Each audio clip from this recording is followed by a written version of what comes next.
वैसे आज टॉपिक क्या है तुम्हें पता है? नहीं। मुझे तो ये लगता है, अच्छा एक सेकंड, मुझे देख के कहाँ बोलना है। इसका श्रेय जो जाता है वो इन्फोसिस के जो CEO हैं। क्या पॉइंट था, भूल गया मैं। लग रहा है 70 घंटे काम कर लिया। नारायण मूर्ति की एक बात से तो सब सहमत करे हैं कि प्रोडक्टिविटी इंडिया की कम है। पर आप कह रहे हैं कि नहीं, आप मेरी तरह काम करो और ये देश के लिए करना है। देश के लिए करना है तो अपनी कंपनी का नेशनलाइजेशन कर दो फिर। अगर किसी देश की प्रोडक्टिविटी गिरती है तो उसकी इकोनॉमी गिरती है, और अगर इकोनॉमी गिरती है तो आपका स्टैंडर्ड ऑफ लिविंग वो भी गिरता है। मेरा ये मानना है कि जब आप ऐसे 70 आवर्स वर्किंग का बोल रहे हो, बहुत आप नेशनल प्लेटफॉर्म पे एक मीडिया ऑर्गेनाइजेशन को बोल रहे हो, आप ये चीज़ कह रहे हो कि ठीक है, आपने ये तो इग्नोर ही कर दिया कि एक वुमेन लेबर फोर्स का क्या उसमें एंगल है। क्योंकि जब आप 70 आवर्स बोल रहे हो तो आपने ये नहीं कंसिडर किया है कि जो औरतें हैं मेनली, जो उनका चाइल्ड बेयरिंग और सारा घर का हाउस ड्यूटी, जिस तरीके से एक लेबर एक डिवाइडेड है, घर पे काम आपके रोल्स डिवाइडेड है, आपने कंसिडर नहीं किया। आपने 70 आवर्स तो बोल दिया, लेकिन जो घर की सारी जिम्मेदारी होगी अल्टीमेटली वो औरत पे ज़्यादा आएगी फिर, and they will be the ones, वही हैं जो लेबर फोर्स से अपने आप को ऑप्ट आउट कर लेंगे फिर। तो आपने ये एंगल जेंडर वाला एक्सप्लोर ही नहीं किया कि आदमी, अगर इस हम लोग आइडियली अगर ऐसी सोसाइटी में होते जहाँ पे इक्वली डिवाइडेड था कि बच्चे की जिम्मेदारी, घर का जिम्मेदारी, हर चीज़, मतलब अभी भी बहुत सारे ऐसे हैं जो डेटा आप देख लिया, केसेस देख लिए कि जो घर का जो लेबर अभी भी डिवाइडेड है, हाउस होल्ड चोर्स जिनको हम कहते हैं, वो अभी भी बहुत अनइक्वल हैं। अगर दोनों काम कर रहे हैं तो भी घर के काम एक साइड के एक सेक्शन पे ज़्यादा आ रहा है, जो कि रिकग्नाइज नहीं होता है, जिसको हम क्वांटिफाई में भी नहीं कर सकते। लेकिन इसका मतलब ये नहीं, जब आप ऐसे वर्किंग आवर्स बोल दोगे कितना है, तो ऑलरेडी जब औरतें लेबर फोर्स में कम है, आप उनको और उससे गिरा दोगे, फिर वो और ऑप्ट आउट कर देंगे उससे। जब भी हम ये सोचते हैं कि हमें और ज़्यादा वर्क फोर्स की ज़रूरत है, तो हम ये मानकर चल रहे होते हैं कि इतने ही लोग काम करेंगे जो अभी कर रहे हैं। तभी हम इस तरह की बात करते हैं कि 8 घंटे की बजाय 12 घंटे काम करना चाहिए। हम इस बात पर कभी बात ही नहीं करते हैं कि 40% आबादी को तो आपने घर बैठा रखा है, वो लोग काम कर ही नहीं सकते हैं। आपने ये कभी नहीं कहा कि जब वो वर्क फोर्स में आएंगी तब हमारी जीडीपी कितनी होगी, तो वो आवर्स ऑटोमेटिकली बढ़ेंगे। ये तरीका नहीं होता ना कि जो 8 घंटे काम कर रहा है उसे आप ऑलरेडी। इस पे कई CEOs ने बात की है, मैं उनका पक्ष रखूंगा, लेकिन आप लोगों को समझ में आ गया होगा हम लोग किस टॉपिक पे बात कर रहे हैं। इस हफ्ते का जो सबसे ट्रेंडिंग कीवर्ड है वो 70 आवर्स है। ये कीवर्ड जो है वो ट्रेंड कर रहा है। इसका जो श्रेय जाता है वो है एक बड़ी सी IT कंपनी के जो को-फाउंडर है नारायण मूर्ति। उन्होंने एक इंटरव्यू में ये कहा है कि युवाओं को 70 घंटे काम करना चाहिए, उनका ये मानना है। उन्होंने कहा कि युवाओं को बोलना चाहिए कि आई एम इंडियन और मैं 70 आवर्स काम करता हूँ।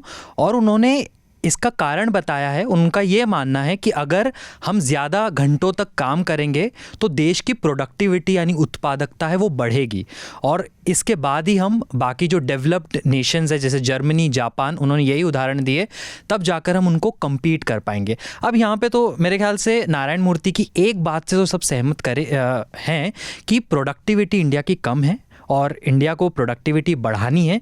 मेरे ख्याल से इस पर अगर कोई डिसएग्री करता है तो वो ज़रूर कुछ बोले, लेकिन मैं इससे सहमत हूँ कि इंडिया की जो प्रोडक्टिविटी है वो कम है, उसको बढ़ना चाहिए। और इसका कारण भी मैं बताना चाहूँगा कि अगर किसी देश की प्रोडक्टिविटी गिरती है तो उसकी इकोनॉमी गिरती है, और अगर इकोनॉमी गिरती है तो आपका स्टैंडर्ड ऑफ लिविंग वो भी गिरता है। तो अल्टीमेटली हम ही पर आती है वो चीज़। जब आप कहते हो कि प्रोडक्टिविटी कम है इंडिया में, मेरा ये मानना है कि आपको और भी कई सारे फैक्टर्स देखने पड़ेंगे कि जो आपके वर्किंग आवर्स हैं, उसका मतलब ये नहीं है कि अगर आपने 7 घंटे लगाए तो आप उतना ही प्रोडक्टिव भी हो। ठीक है ना, हमने ये चीज़ पैंडेमिक में भी देखी है। जब इतने सारे लोगों ने वर्क फ्रॉम होम किया तो जो काम आप घर से 2 घंटे में भी निकाल रहे हो, वो हो सकता है आप ऑफिस में आके 5 घंटे 6 घंटे में करो। तो मतलब वो वर्किंग आवर्स का उतना कोरिलेशन नहीं है प्रोडक्टिविटी के साथ। दूसरी बात है कि अगर हम एक इकोनॉमिकली देखें, ग्लोबली देखें, जिन कंट्रीज़ में जो एक रिच कंट्रीज़ या प्रिविलेज कंट्रीज़ में आती हैं, वहाँ पे उनकी एक निशानी एक ये है कि वहाँ वर्किंग आवर्स कम है।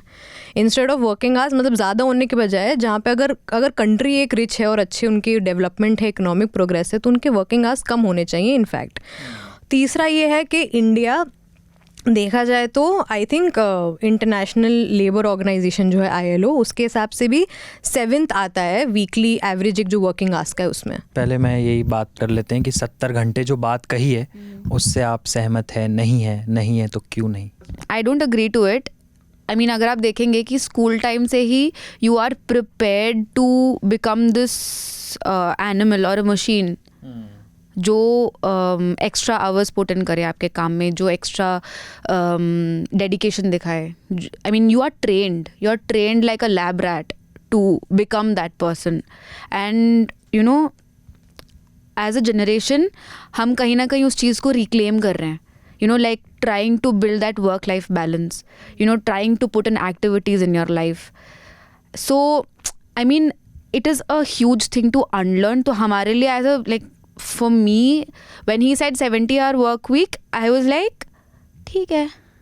But then I had to, like, correct myself and say, you know what, no, we are better than that generation. We are better people and we should be implementing things that, कि नहीं.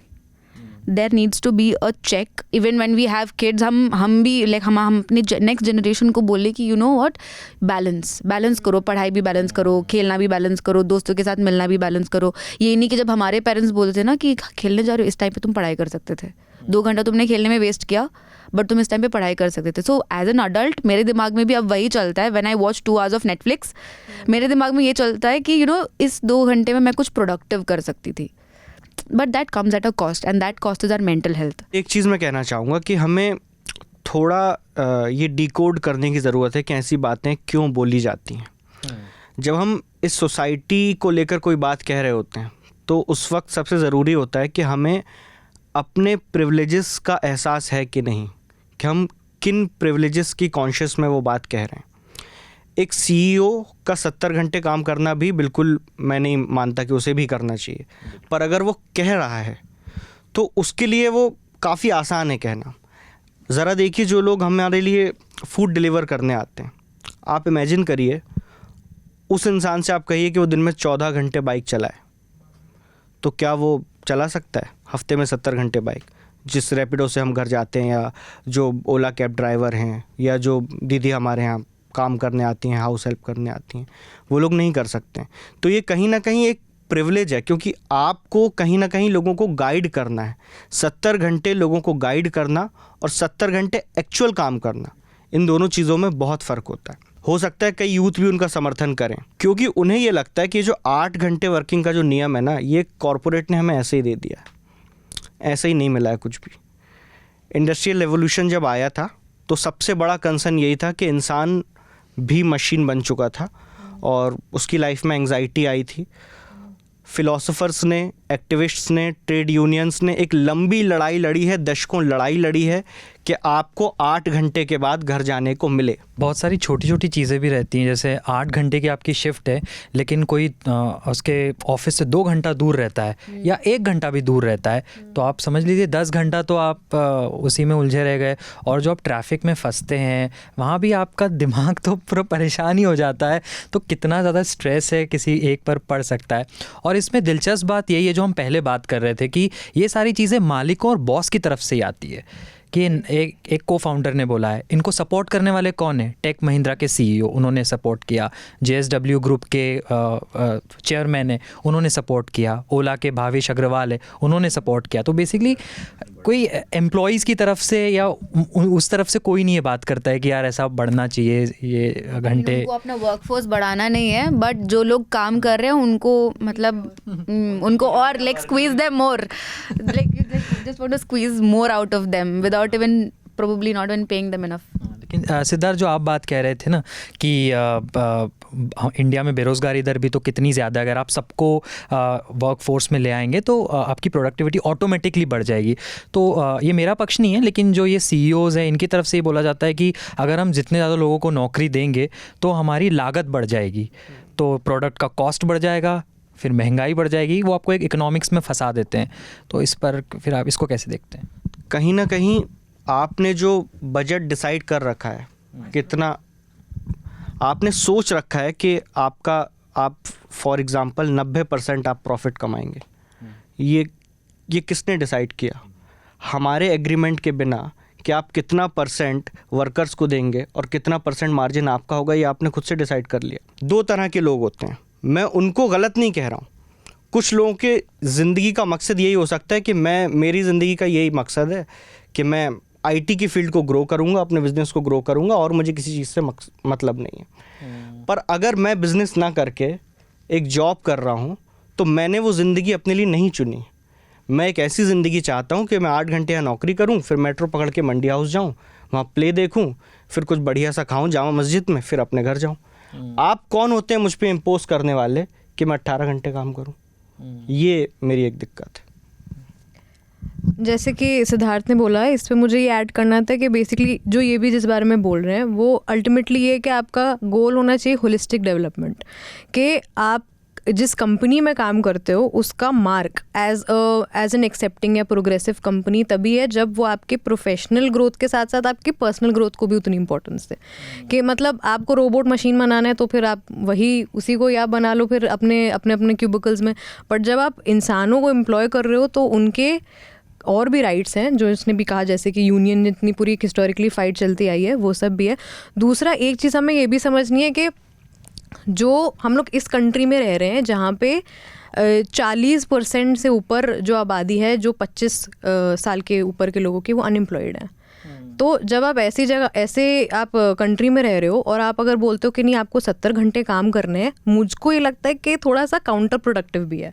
क्योंकि जब आप अगर इतना आप working hours impose कर दोगे उतनी ही जल्दी इंसान बर्न आउट करता है, उतनी ही जल्दी इंसान आपकी कंपनी छोड़ेगा भी। तो आप सस्टेन कैसे करोगे? क्योंकि आपने उसको उसी में बांध रखा है। मतलब खासकर जैसे अब हम लोग जैसे एक न्यूज़ रूम में काम करते हैं या जो भी लोग एक हाई डिमांडिंग जॉब में हैं जो उनसे बहुत उनका टाइम और हर चीज़ एफर्ट रिक्वायर करता है, तो उनको ये चीज़ पता है कि कई ऐसी चीज़ें होती हैं जब आप मतलब अगर दिन भर काम करो एक टाइम पे आपके ब्रेकडाउन होंगे, एक टाइम पे आपका बर्नआउट होगा, आप उतनी ही जल्दी छोड़ोगे। तो बजाय एक उसको बढ़ावा देने के लिए, एम्प्लॉयमेंट को बढ़ावा देने के लिए आप उनको डिस्करेज कर रहे हो आगे एम्प्लॉयमेंट करने से कि वो हट जाए इस चीज़ से। A 70-hour work week, you have nothing left in your life. You are practically going home to just eat and sleep. शायद आप खाना भी ऑफिस में खाते हैं क्योंकि आजकल एम्प्लॉयज़ को कंफर्टेबल बनाने के चक्कर में स्लीप क्यूबिकल्स और खाना भी, हाँ, power nap rooms, everything is provided inside your company itself. But I mean, तो आप घर क्यों जा रहे हैं? आप अपने फैमिली के साथ कनेक्टेड नहीं रह पा रहे हैं। You don't staying at home, you just visiting your home. ऐसा हो गया हमारा कल्चर।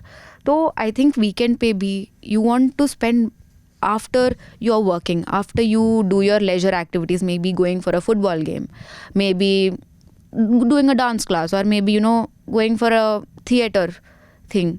इसके बाद आप अपने फैमिली के साथ भी टाइम स्पेंड करने के लिए आपके पास टाइम होना चाहिए। जो वही ऑफिस के बाद चिल करना चाहते हैं या रिलैक्स करना चाहते हैं, वो भी उनको भी वो हक होना चाहिए। बात हक की है यहाँ पे, क्योंकि आपका मतलब हम लोग का ना ऐसा हो जाता है एक दिमाग में एक मशीन की तरह कि ऑफिस आवर्स के बाद भी ईमेल नोटिफिकेशन आया चेक कर लिया और व्हाट्सएप पे वो सब कर लिया। हाँ, एक बात मैं मानती हूँ कि सब इंडस्ट्री टू इंडस्ट्री डिपेंड करता है, काम टू काम डिपेंड करता है जो भी, लेकिन एक अपना एक स्पेस होना कि you should have a right कि आप कर भी सकते हो काम, अगर चिल करना है जो भी, और कुछ नहीं भी करना है तो वो भी होना चाहिए।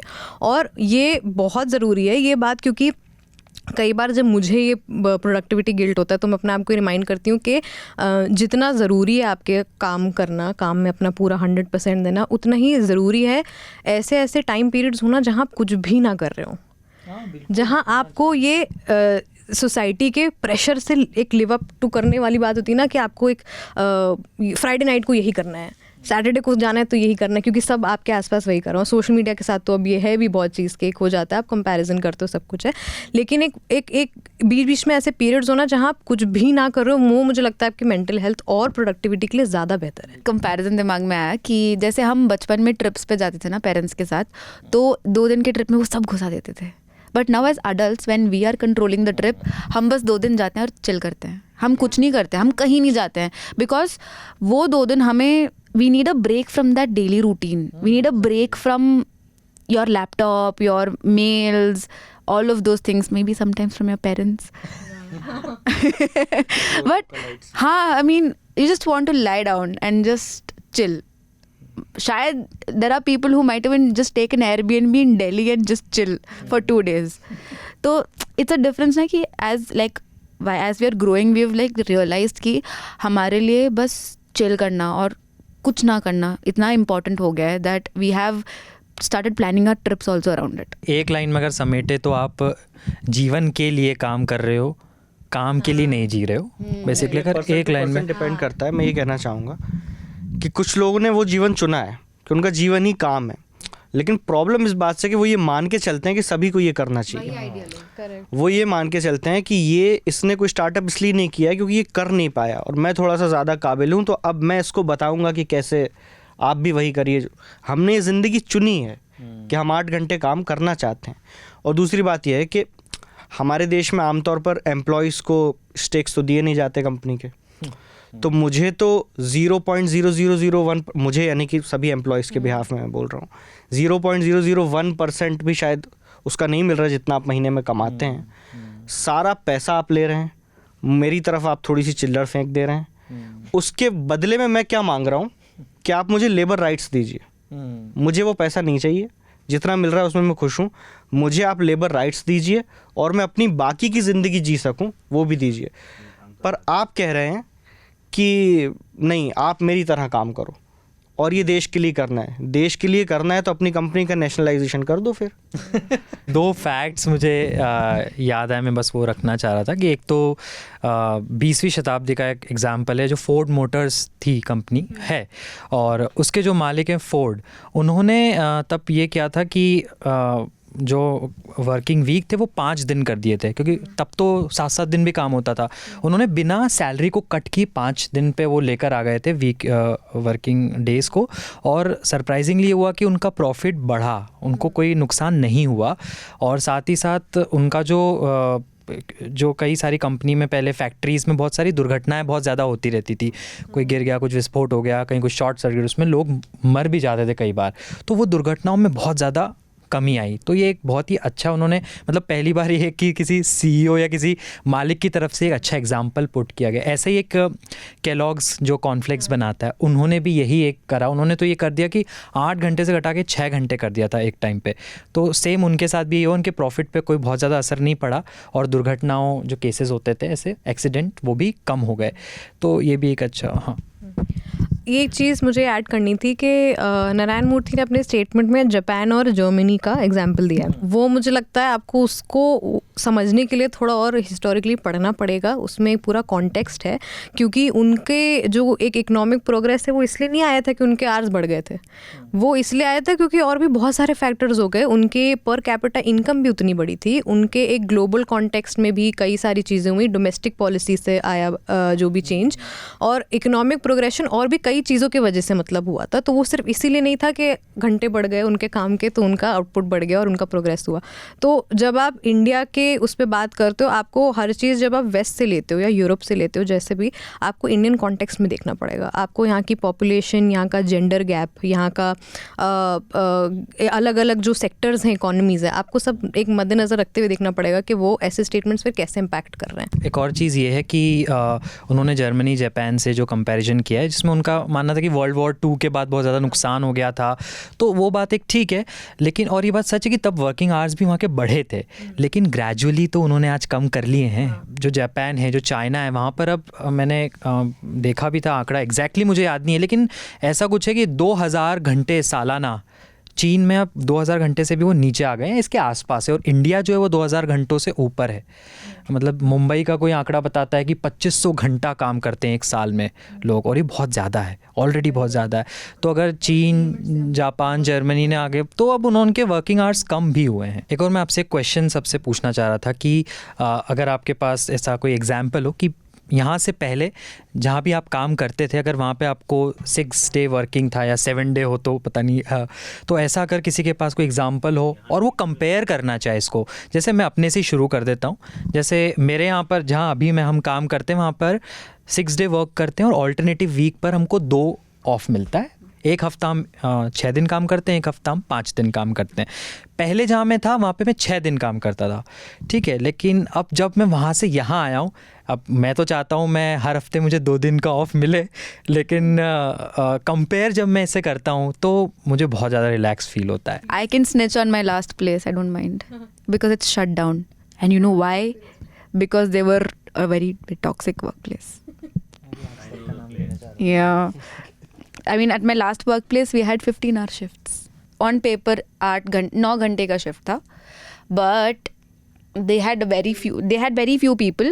इस वजह से उन लोगों ने, जो लोग थे उनको एक्स्ट्रा रिस्पॉन्सिबिलिटीज़ दिया, एक्स्ट्रा शोज़ दिया. It was a TV channel, तो एक्स्ट्रा शोज़, अगले दिन का काम एक दिन पहले करो, coordinate, do this do that. 8 घंटे ऑफिस में काम करो, उसके बाद घर जाके काम करो, सुबह के 3-3 बजे तक काम करो, एंड देन अगले दिन सुबह 7 बजे ऑफिस पहुंच जाओगे. So it was not 15 hours, it was practically 18 hours. I did it for 9 months straight.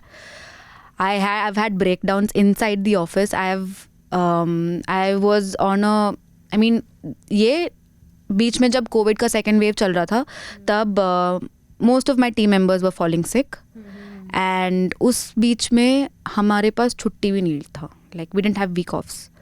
तो हमें कंटिन्यूसली लगातार काम करना पड़ा 2-3 हफ्ता.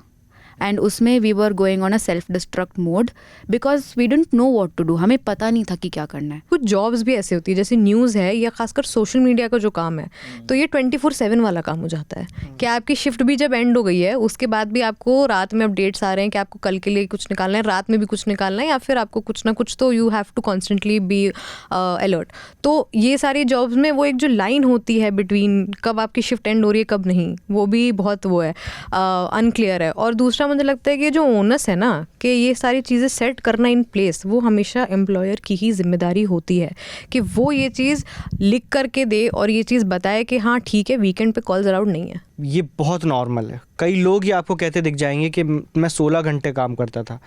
इतनी ड्रास्टिक चीज़ जो है कि 24 घंटे में से आप 16 घंटे सिर्फ काम कर रहे हैं, वो बिल्कुल नॉर्मली जिस देश में बोला जाता है, एम्प्लॉयर्स ये हिम्मत कर सकते हैं किसी से 16 घंटे काम कराने की, उस देश में आप एम्प्लॉयज़ से कह रहे हैं कि आपको थोड़ा और ज़्यादा काम करने की ज़रूरत है. तो ये आपको दिखाता है कि वो जो 1% तबका है ना, वो इस रियल सोसाइटी से कितना कटा हुआ है. कुछ मंथ्स मैंने क्योंकि काम किया था एक BPO में, जो कि एक ब्रॉडबैंड सर्विस प्रोवाइडर था. वहाँ पर होता क्या है कि जितना कॉल फ्लो है उसमें जितने लोग होने चाहिए उन कॉल्स को रिसीव करने के लिए, उससे 1/3 लोग होते हैं. और होता क्या है कि कॉल रिसीव करने का कोई बटन नहीं होता उनके पास. उनका पोर्टल जो है वो खुला रहता है, और कॉल जैसे ही एक कॉल डिस्कनेक्ट होता है दूसरा कॉल फट से आता है. उनको एवरेज हैंडलिंग टाइम मेंटेन करना होता है जिससे उनकी सैलरी में कोई दिक्कत ना हो. तो 1 मिनट 20 सेकंड में उन्हें एवरेज अपना कॉल ख़त्म करना है. उसमें 3 से 4 सॉफ्टवेयर्स में उन्हें वो सारी डिटेल भरनी होती है कि कस्टमर क्या बात कर रहा है और क्या इसकी क्वेरी थी. और सिर्फ दर्द यहीं ख़त्म नहीं होता. एक जो शिफ्ट इंचार्ज होता है उनका, वो कंटिन्यूसली शाउट कर रहा होता है नाम ले लेकर लोगों के कि आपको 30 सेकंड हो चुके हैं, आप क्या कर रहे हैं कॉल पे, आप जल्दी से कॉल ख़त्म करिए. ये वर्क प्रेशर होता है BPO का. तो आप कभी भी BPO कॉल करें तो इस बात को ध्यान में रखिएगा, और हाँ, और उससे कहिएगा कि अगर वो पीछे वाले को ज़्यादा दिक्कत है उससे बात कराओ मेरी. एक सैड स्टोरी से मैं अच्छा आपको एक फैक्ट बताता हूँ, शायद सुन के अच्छा लगे, होगा या नहीं होगा पता नहीं. तो एक इकोनॉमिस्ट है कीन्स, कई लोगों ने नाम सुना होगा उनका. तो उनकी स्टडी कहती है कि 2030 तक जो हफ्ते के घंटे हैं वो घट के 15 घंटे ही रह जाएंगे. तो अब उनकी, हाँ, जो अभी 48 घंटे होते हैं या कहीं 40 घंटे होते हैं, कहीं 36-35 भी होते हैं, तो वो घट के 15 हो जाएंगे. अब हो सकता है वो बहुत ही ज़्यादा डेवलप्ड नेशन की बात कर रहे हों, लेकिन अब उस दिशा में मतलब दुनिया है वो बढ़ना शुरू हो जाएगी. और इसी को उठाते हुए एक साइंटिस्ट ने ये बात कही कि 21वीं सदी की सबसे बड़ी प्रॉब्लम बोर्डम होगी, कि आप जब खाली बैठे हो तो करोगे क्या. तो जब कोई देश बनता है तो हर जनरेशन के सामने नए तरह के चैलेंजेस होते हैं. हमारी जो पहली जनरेशन थी, ऑब्वियसली उस वक्त हमारे पास गेहूं भी नहीं था खाने लायक. अमेरिका से जो कहा जाता है कि सड़ा हुआ गेहूं था वो हमें मिलता था, वो भी जैसे जैसे हम अफोर्ड कर पाते थे. तो लाल बहादुर शास्त्री जी ने शायद वो कैंपेन शुरू किया था कि उपवास रखिए एक दिन का, क्योंकि अभी देश के सामने ये चैलेंज है. पर आज मैं वो नहीं कह सकता ना आपसे कि जब उस समय लोग कर रहे थे तो आज आप उपवास रखिए. तो नारायण मूर्ति जी का तर्क भी इतना ही हास्यास्पद है कि उस वक्त देश के सामने कुछ चैलेंजेस थे, वो हमें पूरे करने थे. ज़मींदारी उन्मूलन कानून लाया गया क्योंकि कुछ ही ज़मींदारों के पास ज़मीनें थीं, जिनकी ज़मीनें थीं उनके पास उनके कागज़ नहीं थे. लोगों को फोर्स करके उनसे ज़मीनें छीनी गईं क्योंकि उस समय वो हमारे पास सामने चैलेंज था कि हमें कैसे ना कैसे करके इस देश को खड़ा करना है. हमारी जो पिछली 2-3 पुरानी पीढ़ियां हैं उनके सामने ये चैलेंज था कि जैसे तैसे करके मुझे एक बेस बनाना है, एक फाउंडेशन बनाना है जिससे कि मेरी आने वाली पीढ़ियां सस्टेन कर सकें कम से कम। हमारे पास फॉर्चुनेटली अब वो चैलेंज नहीं है, बेस हमारा बना हुआ है, तो अब हमें और बेहतर होने के बारे में सोचना चाहिए। वेस्ट में ये कल्चर है कि स्कूल के बाद ड्रॉप लेते हैं 1 साल का दुनिया घूमने के लिए। आप देखते होंगे ऋषिकेश में जाते हैं, आप बनारस में आते हैं, लोग आते हैं जॉब के बीच में ड्रॉप लेकर आते हैं, स्कूल के बाद ड्रॉप लेकर आते हैं, कॉलेज के बाद ड्रॉप लेकर आते हैं, बेहतर बनने के लिए, ये समझने के लिए कि मैं जिस सोसाइटी में रह रहा हूँ वही एक रियलिटी नहीं है, दुनिया में और भी बहुत कुछ है जिसके बारे में मुझे जानना चाहिए। हाँ, there is one more thing, India में भी हम ड्रॉप लेते हैं 1 साल आफ्टर स्कूल, नीट और आईआईटी की तैयारी के लिए हम ड्रॉप लेते हैं, और and it comes from very from a place that's very hurt, तो हाँ, I dropped out, that's what I did, I dropped out, so yeah that's how I am here today. नहीं, पर मैं स्टिल वो बात पे अभी ये कहना चाहूँगा कि चैलेंज तो अभी है इंडिया में प्रोडक्टिविटी का, लेकिन मैं इससे असहमति रखता हूँ कि उनको इस चीज़ को अलग करना चाहिए कि प्रोडक्टिविटी बढ़ाने का सिर्फ एक ही ज़रिया नहीं है कि आप वर्किंग आवर्स बढ़ा दो, बस वही बात है कि उसके अब और कुछ और तरीके हो सकते हैं, वो उनका काम है, मैं उसके लिए अकाउंटेबल नहीं हूँ कि क्या ऑल्टरनेटिव है, लेकिन मुझे बस इतना पता है कि वर्किंग आवर बढ़ाने से सब कुछ चीज़ें नहीं होंगी। नारायण मूर्ति जी से मैं ये कहना चाहूँगा कि हम सब बहुत सम्मान करते हैं आपका, आप इस देश के बड़े उद्योगपति हैं, लेकिन थोड़ा ज़मीन पर आकर देखिए, जो सड़क पर कोचिंग के पैम्फलेट बांट रहा है, जो तकनीक के इतने सो कॉल डेवलपमेंट के बाद भी आज भी गटर में खुद उतरने को मजबूर है, वो औरतें जो पीएचडी से लेके बड़ी बड़ी डिग्रियां करने के बाद भी घर बैठा दी गई हैं, उनकी प्रोडक्टिविटी के बारे में आपका क्या ख्याल है? या सिर्फ आप उन्हीं लोगों की प्रोडक्टिविटी बढ़ाते रहेंगे जो ऑलरेडी नौकरी कर रहे हैं?